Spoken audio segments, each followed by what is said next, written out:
Because kingdom partnerships only activate when kingdom character is proven. And what else happens? Hidden gifts activate. That thing you didn't know you carried. The ability to speak and shift rooms. The skill to lead. The grace to counsel. The blueprint to build. It starts coming alive. Why? Because pressure unlocks power. And in passing the test, you've stripped off insecurity, comparison, doubt, and hesitation. Now the real you, the kingdom version, is rising. That version doesn't shrink. That version walks in authority. That version lays hands and watches healing flow.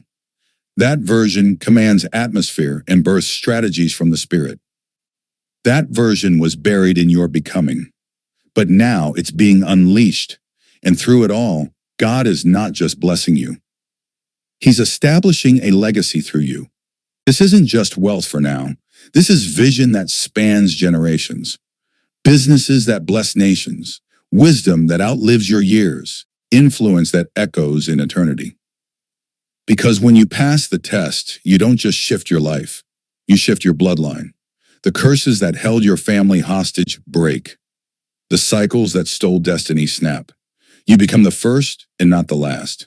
Because heaven honors those who endure the process and remain faithful through the fire. So hear this loud in your spirit.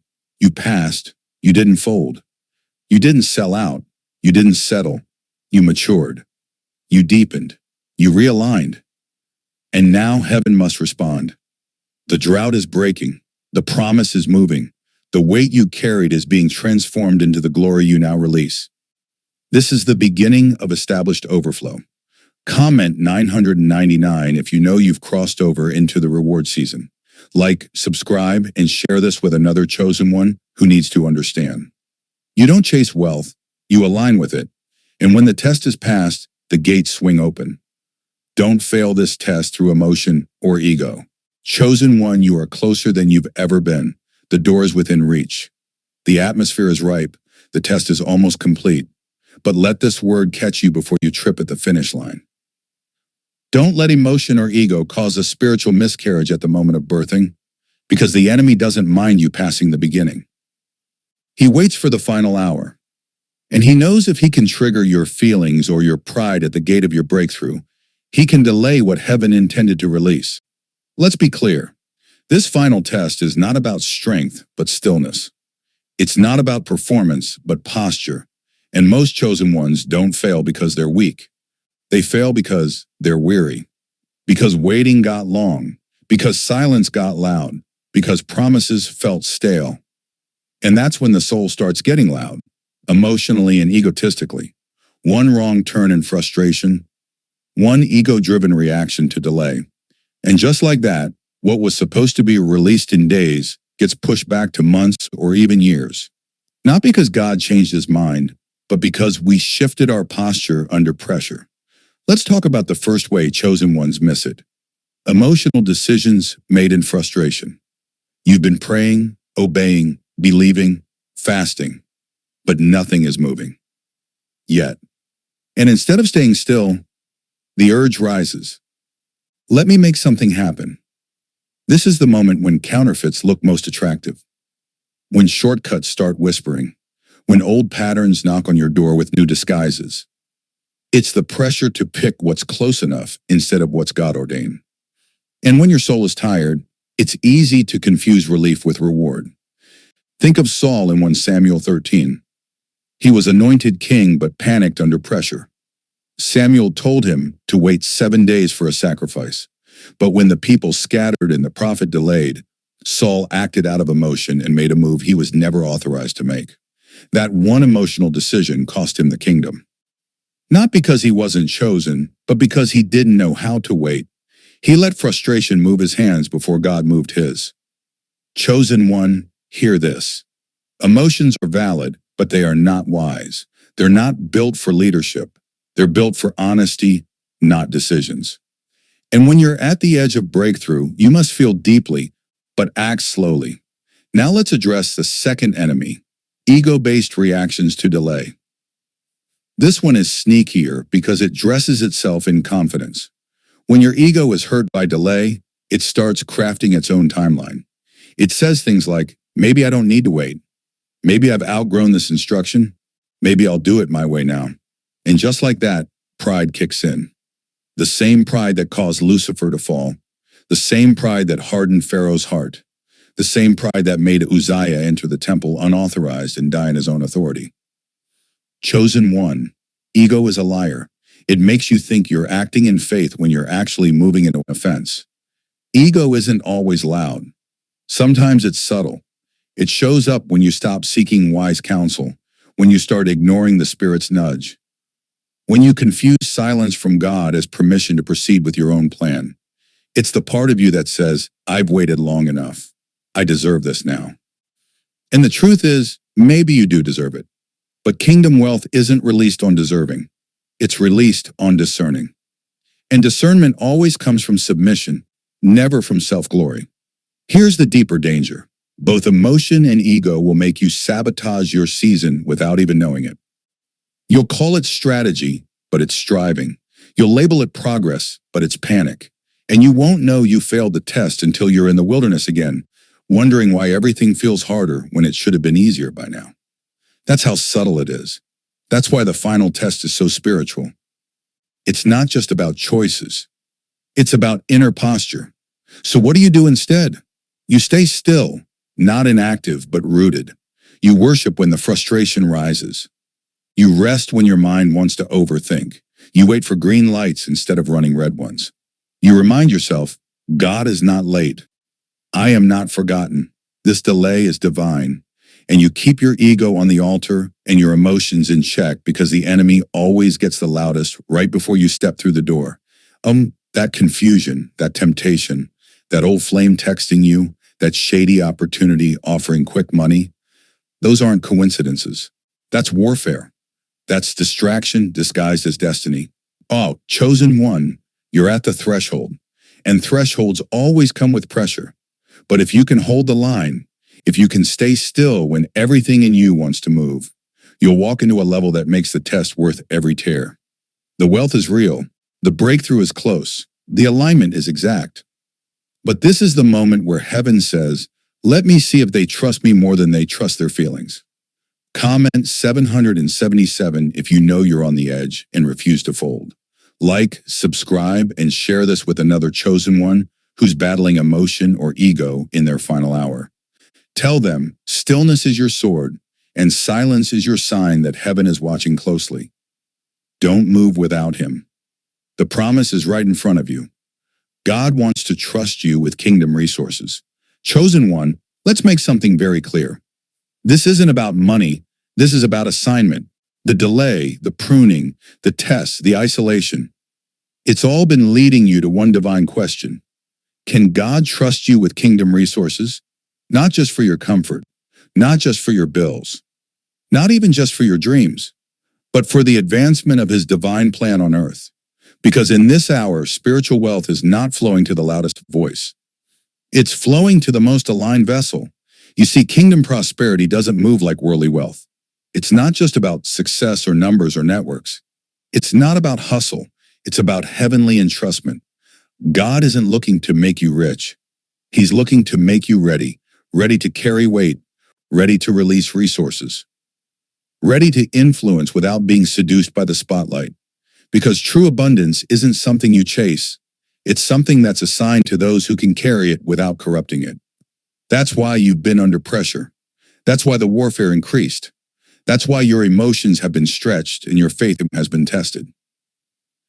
It's because you've reached the final test, the one that determines whether you're just gifted or truly entrusted. The wealth that's coming is not random. It's not a lottery. It's a heavenly investment into people who see money not as a god, but as a tool. And when you understand that, everything shifts. Money in the kingdom is not the destination. It's the fuel. It fuels missions. It fuels freedom. It fuels creativity, strategy, restoration, infrastructure. When God places wealth in the hands of a submitted soul, it multiplies kingdom impact. You stop thinking paycheck to paycheck. You start thinking generation to generation. You don't just pray for overflow to survive. You receive it to build systems that bless others. That's kingdom thinking. That's divine responsibility. Let's look at Joseph. He didn't just survive prison. He stewarded vision. He didn't beg for a platform. He interpreted dreams in obscurity. And when Pharaoh saw his discernment, he placed Egypt's resources into Joseph's hands. Not because Joseph was popular, but because he was prepared.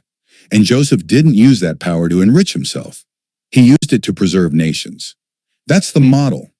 When God gives you access, will you use it to store grain for famine? Will you build for the days ahead? Will you sow into the future and not just spend in the now? Now consider Esther. She didn't just enjoy royalty, she leveraged it. Her influence wasn't for selfies, it was for strategy. She discerned timing. She protected her people. Her crown wasn't for show. It was for intercession. That's the chosen one's posture. Whether you're in politics, business, media, or ministry, when you carry kingdom assignment, the wealth is not the prize. It's the provision. And let's not forget David, a man after God's heart, who raised resources for the temple he'd never built. Why? Because he understood legacy. He understood that spiritual wealth is never about one generation. It's about preparing the next. Kingdom builders think long. They move past instant gratification. They see through the lens of eternity. That's the shift God is working in you right now. He's stretching your capacity to hold more than provision. He wants you to carry vision, and vision costs something. Vision requires funding. Vision demands infrastructure. And that's why God is refining your motives, testing your stewardship, challenging your obedience. Because kingdom resources can't be placed in immature hands. So here's the question. Can God trust you? Can He trust you to tithe with boldness, even when your own needs are pressing? Can He trust you to invest in someone else's ministry while yours is still small? Can He trust you to build quietly without flexing online? Can He trust you to give anonymously, to sow without needing to be seen? These aren't just hypotheticals. They're heavenly metrics. The truth is, money always reveals motive. Are you asking for spiritual wealth so you can serve, or so you can be seen? Are you crying out for kingdom prosperity because you want to bless, or because you want revenge on everyone who counted you out? Be honest, chosen one. Because God already knows, and He's not testing you to hurt you. He's testing you to entrust you. And here's the good news. When you pass this test, the release is swift. The alignment is exact. The provision flows, the ideas come alive, the collaborators arrive. The clarity intensifies. Why? Because now heaven knows. They won't waste it. They won't idolize it. They won't hoard it. They'll build with it. They'll empower others. They'll break curses. They'll launch initiatives. They'll leave a mark that outlives their name. That's what this is about. You're not just being positioned for prosperity. You're being prepared for impact. You're not chasing riches. You're being shaped for responsibility.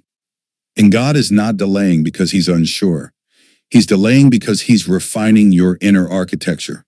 Because the weight of what's coming is too great for shallow foundations. Esau, chosen one. Wealth is coming. Doors are opening. Strategies are birthing. But God wants to make sure that when it lands, it lasts. So keep submitting.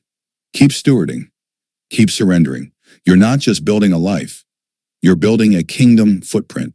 Comment 777 if you're ready to be trusted with kingdom resources.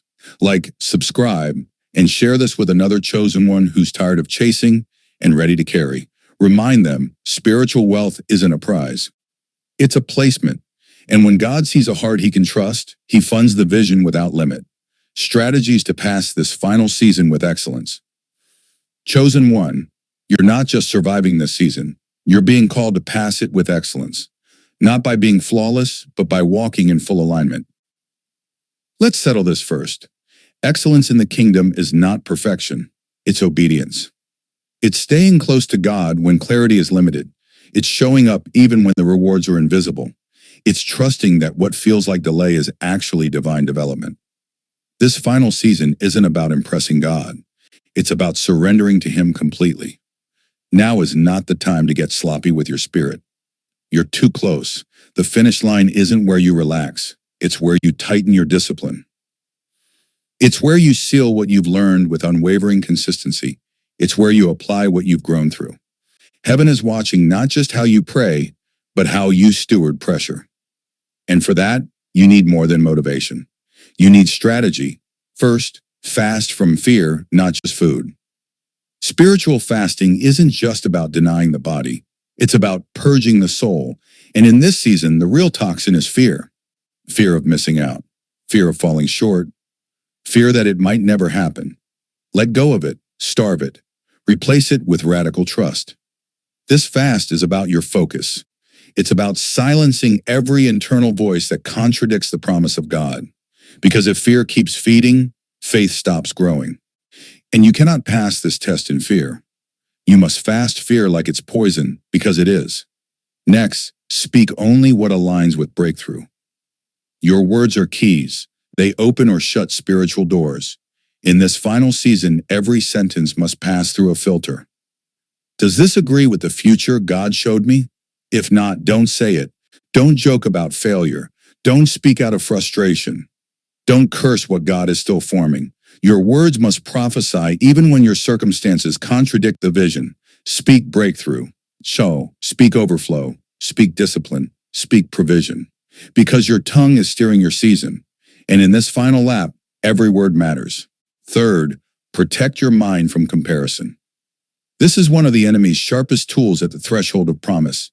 He'll show you others who seem to be ahead. He'll magnify their highlight reels while muting their hidden tests. He'll whisper, "You're behind. You're forgotten. You're not enough." But you must protect your mind like a gate. You weren't assigned their race. You weren't graced for their timeline. You are right on schedule for your unique kingdom path. Comparison is the thief of not only joy, but excellence. Because you cannot pass your test if you're distracted by someone else's paper. Fourth, obey even the small divine nudges. This is the part many overlook. In the final season, God often whispers more than he shouts. He may nudge you to forgive someone quietly, to delete a number, to sow a seed, to wake up early, to stay off social media for a day. These aren't random, they're refinement commands. He's shaping your ear to hear more sensitively, because the next level doesn't just require power. It requires precision. And if you're faithful in the small whispers, God will trust you with large assignments. Now let's be real. It's easy to grow weary in this stretch.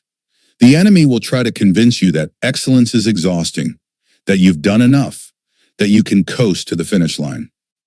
But chosen one, you were never built to coast. You were built to carry glory. You're not just finishing. You're qualifying for wealth, for wisdom, for the rooms heaven reserved with your name on them. This isn't the time to get casual with your calling. It's time to go all in. And here's your reassurance. You don't have to be perfect. You just have to be aligned. Heaven's not checking for flawlessness. Heaven's looking for faithfulness, for humility, for consistency, for that yes in your spirit that refuses to be moved by fear, by fatigue, or by frustration. This test isn't about how loud you shout. It's about how quietly you obey.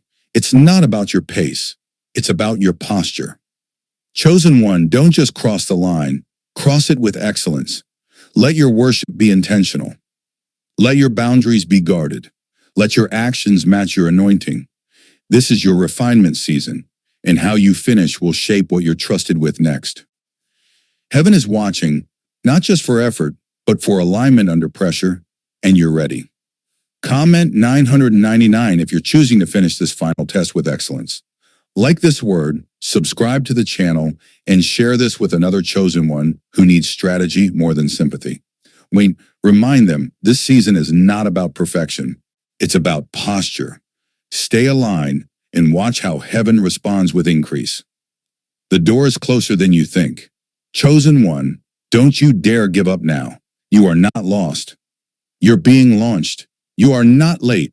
You are aligned. This is not the end. This is the test before the beginning. What feels like your breaking point is actually heaven's final checkpoint. The door is not in the distance. It's just on the other side of this obedience, this silence, this faithfulness, this fire. And if you could see what's about to break open, you'd shout through your tears right now. You are closer than you think. Your delay wasn't punishment. It was preparation. Your pain wasn't pointless. It was prophetic. And this wilderness, it wasn't wasted. It's the womb of your next chapter. Every moment you stayed silent when you wanted to scream. Every time you walked away instead of retaliating. Every seed you sowed while empty. Every fast you committed to when no one was looking. Every boundary you set. Every time you chose God when it would have been easier to choose comfort. It counted. The heavens recorded it. The vault is being readied. And now you've reached the point of pressure where most people fold. But not you. Not this time. This is the part where the enemy gets loudest. Where distractions look most appealing. Where shortcuts show up dressed like promises. Why? Because he knows. He knows your wealth is waiting for the version of you that only fire can reveal. The refined you, the humbled you, the disciplined you, the obedient you, the you who doesn't beg for validation or compromise for applause. The you who's anchored in God, not tossed by the tides of delay or emotion. That's the version heaven's about to crown, and the enemy's last hope is that you'll give up one step before it breaks open. But hear this. If you pass this final test, you won't just receive blessings for yourself. You'll open generational vaults. This test is the gatekeeper of legacy. The decisions you make now are echoing forward. Your faith is creating wealth your children will walk in. Your obedience is breaking chains, your bloodline silently carried. The version of you that rises from this trial will be the blueprint for others who thought they'd never make it through. That's how important this is. Look around. Everything you've been walking through wasn't random. It was a divine strategy. God wasn't just stretching your faith.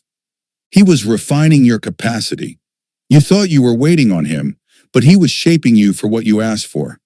And now the shift is here. The wind is changing. The weight you've been carrying is turning into the wings that will lift you into your next dimension.